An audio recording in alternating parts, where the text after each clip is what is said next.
반갑습니다. 세금이 쉬워지는 시간 코끼리 세법 노트입니다. 많은 분들이 양도세에 대한 감이 전혀 없기 때문에 양도세가 대충 얼마 나올까 예상을 하지 못하더라고요. 하지만 국세청에서 양도세 모의 계산을 할 수가 있습니다. 양도세 모의 계산을 핸드폰으로 하는 방법 여러분에게 아주 쉽게 알려드릴 테니까요, 한번 따라해 보시기 바라겠습니다. 양도세가 얼마 나오는지 알아야 협상하기가 쉽잖아요. 양도세를 대충 계산하는 방법 먼저 알려드리도록 하겠습니다. 천천히 배우셔가지고요, 대충 계산하는 거니까 어바웃으로 5천만 원 정도 나온다, 7천만 원 정도 나온다, 이 정도 알면 되는 거니까요. 이 정도는 할 줄 알아야 지금 스마트 시대에 맞는 사람이 되는 거니까요, 천천히 한번 따라해 보시기 바라겠습니다. 양도세를 계산하기 위해서는 샀을 때 얼마인지, 그리고 언제 샀는지 이 정보를 알아야 되고, 팔았을 때 언제 파는 건지, 팔았을 때 금액, 이 두 개만 알면 대부분 어바웃 계산이 가능합니다. 취득했을 때 들어간 비용 있잖아요. 그 비용은 취득세, 이런 세금이 있고요, 공인중개사 비용이라든지 법무사 비용, 대충 이 정도입니다. 이거를 잘 모른다 그러면 내가 샀을 때 취득가액의 4%나 5% 정도를 취득세에 플러스 해주면 됩니다. 어바웃으로 하는 거니까요. 그러니까 예를 들어 1억이 샀습니다. 그러면 취득가액을 1억 플러스 4%, 400만 원 정도 되겠죠. 농지가 아니고 이런 건축물이다, 5% 정도를 하는 거죠. 그러면 1억 500이 취득가액이 되는 겁니다. 자, 네이버에서 홈택스를 검색하세요. 국세청 홈택스에 들어갑니다. 홈택스에서 손택스 바로 가기, 홈택스 바로 가기에서 이 위에 전체 메뉴가 있어요. 전체 메뉴까지 갔죠. 그러면 천천히 세금 신고로 갑니다. 세금 신고 클릭. 세금 신고를 클릭하면 쭉 나오는데 양도소득세 신고가 나옵니다. 양도소득세 신고 클릭하면 양도소득세 간편 모의 계산이 있어요. 모의 계산입니다. 정확한 건 아닙니다. 네, 간편 모의 계산 눌러주세요. 양도 일자와 취득 일자를 한번 넣어보는 겁니다. 예를 들게요. 내가 알고 있는 거는 1억에 샀습니다. 그리고 내가 얼마에 팔 거냐 하면 3억에 판다고 가정해 볼게요. 언제 취득했습니까? 취득일자는 내가 알 거잖아요. 한번 보시면 취득일자를 한번 해볼게요. 5년 전에 취득했다 생각할게요. 그러면 20년 해볼게요. 뭐 7월 23일 양도일자 그냥 오늘 날짜로 하겠습니다. 자, 그러면 양도가액, 내가 파는 가격 3억입니다 1, 10, 100, 1000만, 10만, 100, 1000만, 3억. 내가 1억에 취득했다 생각할게요. 그러면 100, 1000만, 10만, 100만, 1000만, 필요경비를 넣어야 돼요. 1억인 경우 필요경비가 이게 농지다 생각하면 어바웃으로 그냥 5% 정도 넣어주면 될 것 같아요. 그러면 법무사 비용, 공인중개사 비용, 취득세 이런 것들이 다 합쳐지면 5% 정도 넣어주면 될 것 같아요. 그러면 1억 500이니까 500만원, 1억에 대한 5%, 500만원. 그냥 이렇게 취득가액의 5% 정도를 실질 필요경비로 넣어주면 대충 맞을 겁니다. 양도물건 내용중 토지, 그리고 이걸 체크를 해줘요. 미등기 양도는 아니잖아요. 상속받은 거 아니잖아요. 그리고 비사업용 토지냐 아니냐, 이거는 체크를 해줘야 돼요. 사업용인지 비사업용인지는 본인이 체크할 줄 알아야 됩니다. 사업용인지 아닌지 유튜브에 자세히 알려드렸잖아요. 그걸 확인하시면 됩니다. 사업용 토지, 비사업용 토지입니까? 아닙니다. 네, 사업용 토지라는 거죠. 쭉 내려서 장기 보유 특별공제 계산기가 있습니다. 이걸 눌러줘야 돼요. 눌러주면 계산하기, 계속 눌러주기만 하면 돼요. 계산이 완료됐습니다. 됐으면 확인 눌러주면 됩니다. 공제 금액이 1950만 원이 공제되네요. 그 상태에서 쭉 내려주면 돼요. 내가 이걸 계획했잖아요. 계산했기 때문에 마지막에 세액 계산 이렇게 누르면 되는 겁니다. 세액 계산이 완료됐습니다.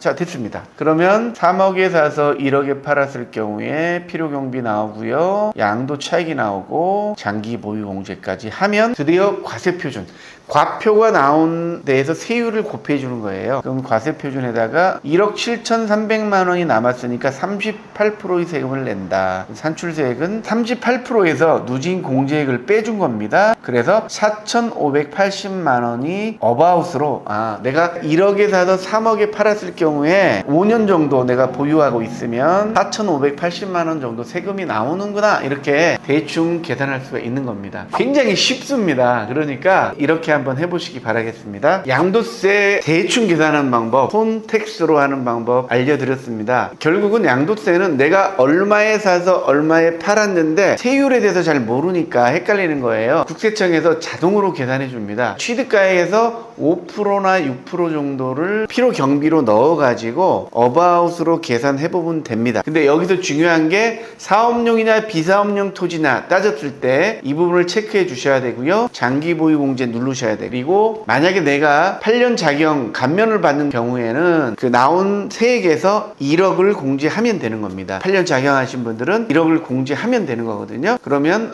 내가 세금이 만약에 1억 5천만 원이다. 그런데 1억을 공제받으면 5천만 원만 나오는구나 이렇게 생각하시면 되겠습니다. 농지인 경우 그렇게 얘기하는 겁니다. 일반 다른 거는 그렇지 않겠죠. 핸드폰으로 쉽게 세금을 계산할 수 있는 방법 한번 해보시고요. 이것만 알면 다른 사람에게 물어볼 필요가 없습니다. 단지 궁금한 것은 사업용이냐 비사업용이냐, 그리고 내가 8년 자경 혜택을 받을 수 있느냐, 이것만 알고 판단하시면 되는 거죠. 그래야 대충 내가 얼마에 팔았을 때 세금이 얼마인지 알아야 매도 가격을 좀 정할 수가 있잖아요. 손텍스트 연습을 많이 해보시기 바라겠습니다. 자, 궁금한 점은 댓글 달아주시면 또 자세하게 안내하겠습니다. 세금이 쉬워지는 시간 코끼리 세법 노트였습니다. 감사합니다.